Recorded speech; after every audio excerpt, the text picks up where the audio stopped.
വളരെ പ്രധാനപ്പെട്ട മറ്റൊരു പ്രശ്നം നമ്മളിവിടെ ചർച്ച ചെയ്തിട്ടുള്ള കാര്യം തന്നെയാണ് വഖഫ് നിയമവുമായി ബന്ധപ്പെട്ട പ്രശ്നമാണ്. വഖഫ് നിയമം എന്തോ അത് തന്നെയാണ് നിയമം എന്ന് മുസ്ലിം ലീഗിൻ്റെ സംസ്ഥാന പ്രസിഡന്റ് പാണക്കാട് സാദിഖ് അലി തങ്ങൾ ആധികാരികമായി പ്രഖ്യാപിച്ചതോടെ മുസ്ലിം സമുദായത്തെ ഒറ്റുകൊടുത്തത് എല്ലാവർക്കും മനസ്സിലാവുന്ന രീതിയിൽ പകൽ വെളിച്ചം പോലെ എല്ലാവരും കാണുകയാണ്. അപ്പോൾ എന്താണോ വഖഫ് നിയമം അതാണ് നിയമം എന്നാണ് അദ്ദേഹം പറയുന്നത്.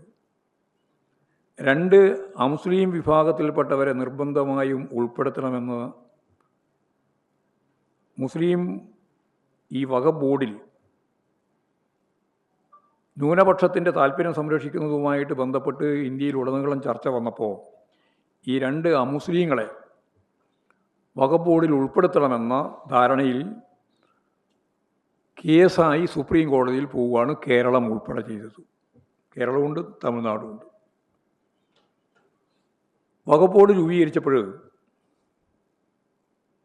തമിഴ്നാട്ടിലെയും കേരളത്തിലെയും ഗവൺമെൻറ്റുകൾ അന്ന് അവിടെ സ്റ്റാലിൻ്റെ ഗവൺമെൻറ്റാണ്, ഇവിടെ പിണറായി ഗവൺമെൻറ്റാണ്. രണ്ട് ഗവൺമെൻറ്റുകളും അമുസ്ലിങ്ങളെ വഖഫ് ബോർഡിൻ്റെ ഭാഗമായി ഉൾപ്പെടുത്തിയില്ല. അത് സംബന്ധിച്ച് വി ഡി സതീശൻ കേരളത്തിൻ്റെ മുഖ്യമന്ത്രി പറഞ്ഞത് ഇനി തടസ്സമില്ല, രണ്ടുപേരെ ഉൾപ്പെടുത്താമെന്നാണ്. പക്ഷേ കേസ് ഇപ്പോഴും സുപ്രീം കോടതിയിൽ കിടക്കുകയാണ്. കേരളം കൊടുത്ത കേസ് ഉൾപ്പെടെ സുപ്രീം കോടതിയിൽ കിടക്കുകയാണ്. സുപ്രീം കോടതിയിൽ കിടക്കുന്ന കേസ് മുന്നോട്ടേക്ക് കൊണ്ടുപോകുന്നതിനല്ല, RSSും BJPയും ആഗ്രഹിക്കുന്നത് പോലെ വഖഫ് ബോർഡിൽ അമുസ്ലിങ്ങളായ BJPക്കാരായ അല്ലെങ്കിൽ അതുപോലുള്ള ആളുകളെ രണ്ടുപേരെ ചേർക്കണം എന്നാണ്. യഥാർത്ഥത്തിൽ 1995 നിയമപ്രകാരം അമുസ്ലിമായാൽ അംഗത്വം നഷ്ടപ്പെടുമെന്നതാണ്, അയോഗ്യയാണ് എന്നതാണ് നിയമത്തിലുണ്ടായിരുന്നത്. അതാണ് യഥാർത്ഥത്തിൽ എടുത്തു കളഞ്ഞത്. 1995 നിയമത്തിലെ ആ ഭാഗം എടുത്തു കളഞ്ഞു.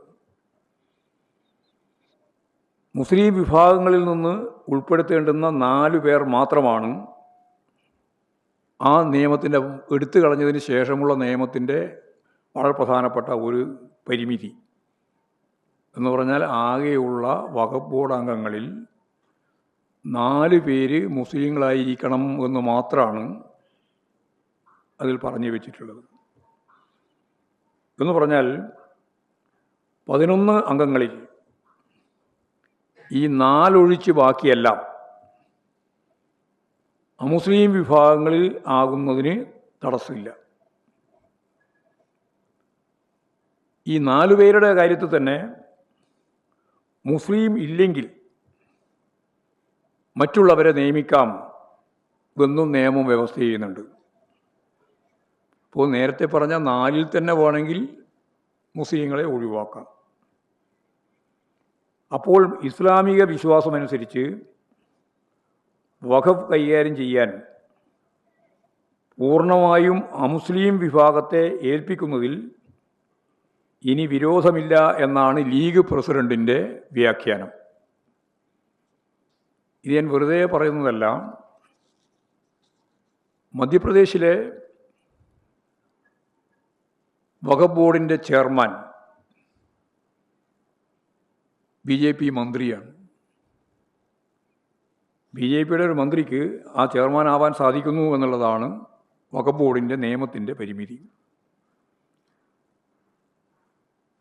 അധികാരത്തിനായി എന്തും ഏത് രീതിയിലുള്ള അവരുടെ പ്രഖ്യാപിത നിലപാടുകളെയും മാറ്റാം എന്ന വഞ്ചനയാണ് മുസ്ലിം ലീഗ് ഇപ്പോഴും നടത്തിയിട്ടുള്ളത്. സുപ്രീം കോടതിയുടെ അന്തിമ വിധി വരുന്നത് വരെ വഖഫ് ബോർഡിൽ അമുസ്ലിങ്ങളെ തീരുമാനിക്കുക എന്നുള്ളത് ഞാൻ നേരത്തെ പറഞ്ഞ പോലെ തമിഴ്നാടും കേരളവും മാറ്റിവെച്ചത് അത് തുടർന്നു പോകാൻ സാധിക്കുന്ന പശ്ചാത്തലം ഉണ്ടായിട്ടും അമുസ്ലിങ്ങളെ നിയമിക്കാം എന്നും നിലവിലുള്ള വഖഫ് ബോർഡിൻ്റെ അതിൻ്റെ ചെയർമാൻ ഉൾപ്പെടെയുള്ളവരെ എങ്ങനെയാണ് ഒഴിവാക്കുക എന്നുള്ള കാര്യം മാത്രമാണ് അവർ ആലോചിച്ചുകൊണ്ടിരിക്കുന്നത്. ഈ കാവ്യവൽക്കരണത്തിൻ്റെ ഭാഗമായിട്ട് വഖഫ് ബോർഡ് ഉൾപ്പെടെ എങ്ങനെ കൈവശപ്പെടുത്താം എന്ന RSSൻ്റെ BJPയുടെ നിലപാടിനെ ഒരക്ഷരം പ്രതിഷേധിക്കാൻ മുസ്ലിം ലീഗ് പോലും തയ്യാറില്ലാത്തൊരവസ്ഥയാണ് കേരളത്തിൽ ഇപ്പോൾ കണ്ടിട്ടുള്ളത്. വളരെ ഗൗരവമുള്ള ദൂരവ്യാപകമായ ഫലം ഉളവാക്കുന്ന ഒന്നാണ്. നല്ല പ്രതിഷേധം മുസ്ലിം ജനസമുദായത്തിൽ രൂപപ്പെട്ടു വന്നിട്ടുണ്ട്.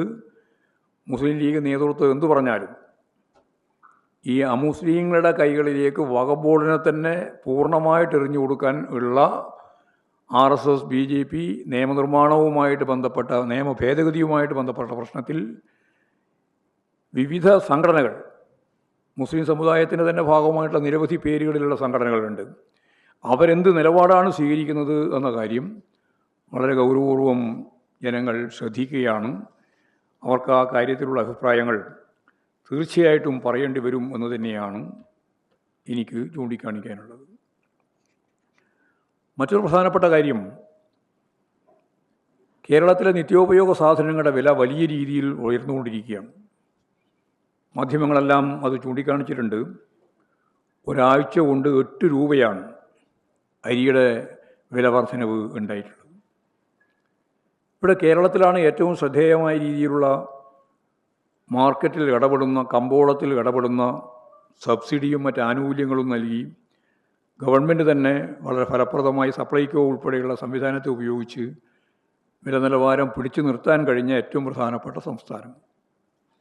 അതിൽ സപ്ലൈകോ വഴിയുള്ള വിലക്കുറവിൽ സാധനങ്ങൾ എത്തിച്ചില്ലെങ്കിൽ വരാൻ പോകുന്ന ഓണം വളരെ വളരെ പ്രയാസകരമായ ഒന്നായിട്ട് മാറും.